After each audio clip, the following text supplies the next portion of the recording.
The Marvelettes. They were a sensational group that consisted of 4 beautiful teenage girls from Inkster, Michigan: Katherine Anderson, Winona Coward, Georgiana Tillman, and Georgia Dobbins. In 1961, they were signed to Motown and released an immediate attention grabber titled "Please, Mr. Postman." It was #1 on the Billboard Hot 100.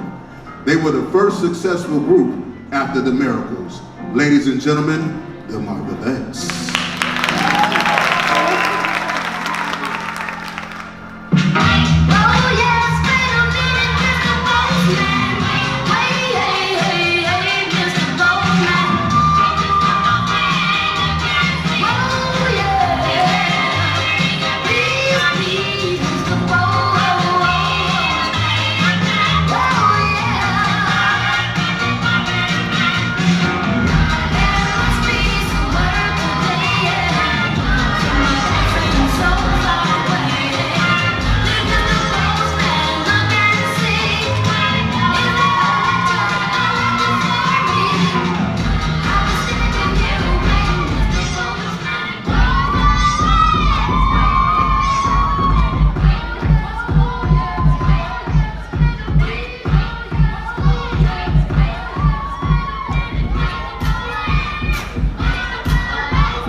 Stevie Wonder was an extraordinary artist who has used his many talents to produce music.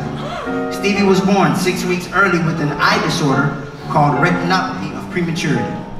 Receiving too much oxygen in his incubator, this made the problem worse, causing him to be blind as a baby. At the mere age of 11,